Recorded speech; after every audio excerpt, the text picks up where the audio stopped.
इनके लबे रंगी की निछावर थी कि जिसने इमामा बांधने की क्या क्या फ़जीलत है नमाज वगैरह में। ग़ालिबन इनके लिए तो सवाल नहीं है, लेकिन ये कि दूसरे मुसलमानों के लिए इन्होंने शायद सवाल पूछा हो, क्योंकि औरत को इमामा बांधना तो ये जायज़ नहीं है। तो इमामा शरीफ बांधना ये हुज़ूर अलैहिस्सलाम की एक सुन्नत करीमा भी है। लिहाजा ये कि नमाज और बग़ैर नमाज दोनों सूरतों में इमामा शरीफ जिससे मुमकिन है उस पर क़ादिर व अक्सर बांधे रखना चाहिए। इसके बारे में यानी इसकी फ़जीलत के बारे में बहुत सारी अहादीस करीमा भी हैं, जिसके बारे में आप मकतबतुल मदीना की किताब इमामे के फ़ज़ाइल ग़ालिबन नाम से शाया हो चुकी है। आप उसको एक दफ़ा पढ़ लेंगे तो उसके अंदर सारी फ़ज़ाइल वगैरह आपको मिल जाएंगे। कुछ मुख्तसर बातें मैं इमामे के ताल्लुक़ से बयान कर देता हूँ। हुज़ूर अलैहिस्सलाम ने फरमाया कि इमामे जो हैं वो फ़रिश्तों के ताज हैं, यानी इमाम शरीफ की तरफ इशारा करके फरमाया कि फ़रिश्तों के ताज ऐसे होते हैं। इसी तरह अहले अरब के ताज और मुसलमानों के ताज भी इमाम शरीफ को फरमाया। और जुम्मे के ताल्लुक़ से भी रिवायत है कि इमाम शरीफ में एक जुम्मा जो है वो 70 जुमा के बराबर है। और इसी तरह 2 रकात इमामे के साथ बग़ैर इमामे 70 रकात के जो है वो बराबर है। और एक हदीस पाक के अंदर ये भी रिवायत है कि इमामा बांध कर 2 रकात 10,000 नेकियों के बराबर है। तो लिहाजा इमाम शरीफ की इतनी फ़जीलतें भी हैं। और हुज़ूर अलैहिस्सलाम ने भी फरमाया कि इमामा बांधो, अल्लाह तबारक व तआला तुम्हारा इल्म जो है वो इमामा बांधने की वजह से बढ़ाएगा। और इमामे को अहले अरब की इज़्ज़त भी बताया कि ये इमामा जो है वो मुसलमानों का वक़ार और इज़्ज़त है। लिहाजा जब तुम अपना इमामा उतार दोगे उस वक्त तुम जो है परेशानियों में या फिर ये कि इज़्ज़त में कमी या इस तरीके के मामले में जो है वो मुब्तला हो जाओगे। और एक हदीस पाक में ये भी इरशाद फरमाया कि इमामा बांधो कि शयातीन जो है वो इमामा नहीं बांधते, यानी कि शैतान को इमामा पसंद नहीं है, वो नहीं पहनते, लिहाजा तुम पहनो। तो इसलिए हुज़ूर अलैहिस्सलाम का इमामा बांधना, इमामा बांध कर ही नमाज़ वगैरह पढ़ाना, ये सारी फ़जीलतें जो हैं हदीस पाक के अंदर मौजूद है। और इमामा बांधने से ये कि जैसे बंदा एक इमामे को बल जब लपेटता है तो उसकी एक नेकी उसको नामा अमाल में लिखी जाती है। और फिर जब वो इमामे को खोलता है दोबारा बांधने के लिए, यानी वज़ू वगैरह के लिए, दूसरे मामलात के लिए, तो ऐसी सूरत में जब वो एक एक पेज खोलता है तो उसका एक एक गुनाह जो है वो मिटाया जाता है। तो ये फ़जीलत भी इमाम शरीफ बांधने से हासिल होती है कि उसकी नेकियां बढ़ती हैं और गुनाह कम होते हैं। अब रहा है कि हुज़ूर अलैहिस्सलाम से इमामा शरीफ के जो रंग हैं वो इसमें जो है उलमा की अलग अलग आ रहा है। जैसे ब्लैक रंग का यानी काला और सफ़ेद रंग का हुज़ूर अलैहिस्सलाम से साबित है, और दूसरे रंग भी पहनना हुज़ूर अकरम सल्लल्लाहु अलैहि वसल्लम से साबित है। तो इसी तरीके से इमामे को आप जो है जो रंग जायज़ है उस रंग का इमामा बांधा जा सकता है। अब ये कि इमामे के रंग के अलावा इसमें लंबाई चौड़ाई कितनी होनी चाहिए, तो शेख मुहक्किक शेख अब्दुल हक मुहद्दिस देहलवी रहमतुल्लाह ताला अलैह इसकी तफसील के अंदर फरमाते हैं कि जो इमामा है उसकी जो लंबाई होनी चाहिए वो कम से कम 5 हाथ और ज़्यादा से ज़्यादा 12 हाथ की होनी चाहिए। तो इसके दरमियान अगर कोई शख्स इमामे की लंबाई का कपड़ा लेगा तो इंशाअल्लाह ताला सुन्नत का सवाब पाएगा।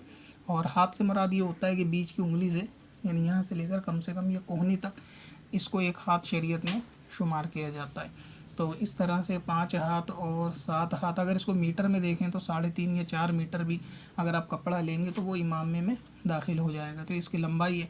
चौड़ाई इमामे की कितनी होनी चाहिए तो इसमें कोई कैद नहीं है, लेकिन ये कि शेख अब्दुल हक मुहद्दिस देहलवी रहमतुल्लाह ताला ने फरमाया है कि इसकी चौड़ाई कम से कम 1 हाथ की हो, और इससे कम ज़्यादा भी हो सकती है, यानी इस एतबार से कि बंदे पे जितना है, यानी इतनी कम से कम इतनी चौड़ाई हो कि यहाँ से लेकर यहाँ तक ये चौड़ाई हो, और लंबाई इसी तरह उसकी 5 हाथ 7 हाथ या 12 हाथ तक की हो जाए तो ये काफ़ी है। तो रंग वगैरह जो जायज़ है उसको बांध सकते हैं। लंबाई चौड़ाई है। इसके बांधने का तरीका क्या होता है कि इसके आदाब में भी वही है जो हुज़ूर अकरम सल्लल्लाहु ताला अलैहि वसल्लम के और दीगर मामलात के आदाब और सुन्नत में से है कि सीधी जानिब से शुरू किया जाए। लिहाजा इसका पहला पेज सीधी जानिब से घुमाया जाए, तो इसी तरीके से इसको बांधा जाए। इसके बांधने के आदाब में से ये चीज़ भी है। और काबे की तरफ चेहरा करके ही इमाम शरीफ बांधा जाए, और खड़े होकर ही इमाम शरीफ बांधा जाए, बैठकर नहीं बांधना चाहिए कि हदीस पाक में इसकी मुमानिअत मौजूद है कि हुज़ूर अलैहिस्सलाम ने फरमाया कि जिसने इमामा बैठकर बांधा या शलवार खड़े होकर पहनी तो वह ऐसे मर्ज़ में मुब्तला होगा कि जिसका कोई यानी इलाज नहीं। तो इसलिए चाहिए कि इमाम शरीफ हमेशा खड़े होकर बांधे, काबे की तरफ चेहरा करके ही इमाम शरीफ को बांधना चाहिए। इमामे का गुंबद नुमा होना भी सुन्नत है, यानी वो देखने में गुंबद की शेप इमामे में दिखनी चाहिए, इस तरह से बांधे। इमामा अक्सर टोपी के ऊपर ही हो कि बग़ैर टोपी के इमामा पहनना ये सुन्नत के ख़िलाफ़ है। तो इमामा कुछ बांधने की तरकीब। अब उसके अंदर शिमले के बारे में जो मुख्तसर सी बातें हैं वो ये कि शिमला यानी इमाम शरीफ के अंदर पीछे से इस तरीके का किनारे को छोड़ देना, इसको शिमला बोलते हैं। तो ये एक भी हो सकता है और दो भी हो सकते हैं। और इसको रखना किस जगह है, तो इसको दोनों शानों के बीच में रख सकते हैं, और इसके बारे में भी मुख्तलिफ हदीसें हैं। दोनों शानों के बीच में आगे भी रख सकते हैं और जो है वो पीछे भी रख सकते हैं और आगे भी रख सकते हैं। तो इस तरह से रखना भी साबित है, बल्कि इस तरह से यानी चेहरे को छुपा कर यानी नीचे से निकाल के और यहाँ पे गुरस लेना भी, इसके अंदर हिलगा लेना भी, ये भी हदीस पाक से साबित है। और अक्सर अहले अरब इस तरह बांधा भी करते थे कि इमामे का एक शिमले को नीचे से लाके और इस तरह से इमामे के अंदर लगा लिया करते थे। और शिमला एक और दो हो सकता है, इसकी लंबाई चौड़ाई, यानी चौड़ाई तो वही रहेगी जो इमाम शरीफ की चौड़ाई है। इसकी लंबाई कम से कम जो है वो 4 उंगल होनी चाहिए, यानी इस तरह से 4 उंगल, इतनी कम से कम चौड़ाई होनी चाहिए। और वरना ये कि एक बालिश तो हो और आधी पुश्त तक, यानी कम से कम आधी कमर तक हो, इतना शिमला होना चाहिए। और अगर शिमले एक हो तो उसको पीछे की जानिब रखें, ये ज़्यादा बेहतर है, या आगे की तरफ रखें, दाएं तरफ भी रख सकते हैं। और अगर ये शिमले दो हों, क्योंकि 2 शिमले भी हुज़ूर अकरम सल्लल्लाहु तआला अलैहि वसल्लम से साबित है, तो उसमें 2 होने की सूरत में एक आगे रख सकते हैं, एक पीछे रख सकते हैं। इसी तरह आला हज़रत इमाम अहले सुन्नत भी कभी 2 शिमलों के इमामे के अंदर 2 शिमले निकालते थे और एक आगे रखते थे और एक पीछे रखते थे। वो इसी हदीस पाक के तहत ये हुज़ूर अलैहि सलाम से भी इस तरह रखना साबित है। अब ये कि दाईं तरफ भी कंधे पे डाल सकते हैं और बाईं तरफ भी डाल सकते हैं, लेकिन ये कि हुज़ूर अलैहि सलाम से अक्सर काम सीधी तरफ से साबित है, इसलिए लोग ये कहते हैं कि इसको सीधी तरफ रखना चाहिए। मगर ये कि सूफिया और सादात इकराम अक्सर इसको उल्टी तरफ रखा करते थे, यानी ये उस वक्त के रिवाज में उनके लिए ही मारूफ था कि वो जो है वो शिमले को उल्टी तरफ रखते थे। क्योंकि एक सहाबी को हुज़ूर अकरम सल्लल्लाहु अलैहि वसल्लम ने इमामा बांधने के बाद शिमले को बाएं तरफ जो है वो कर दिया था, यानी शिमला बाएं तरफ रखा इमाम शरीफ उनको बांधने के बाद।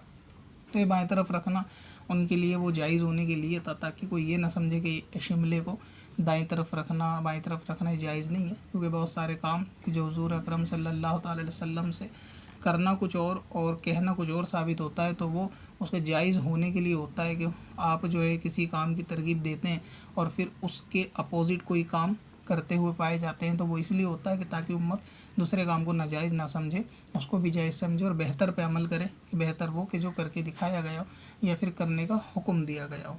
तो इसके लेंथ के बारे में यानी शिमले वगैरह के बारे में भी यही है कि आधी पीठ तक और ज़्यादा इसमें ना हो, लंबाई इतनी ना हो शिमले की कि बैठते वक्त जो है वो दबे, ये कपड़े का फिर इसराफ भी है। तो इन बातों का जो है इमाम शरीफ के अंदर ख्याल रखे। तो ये कुछ मुख्तसर सी बातें पत्थर में असल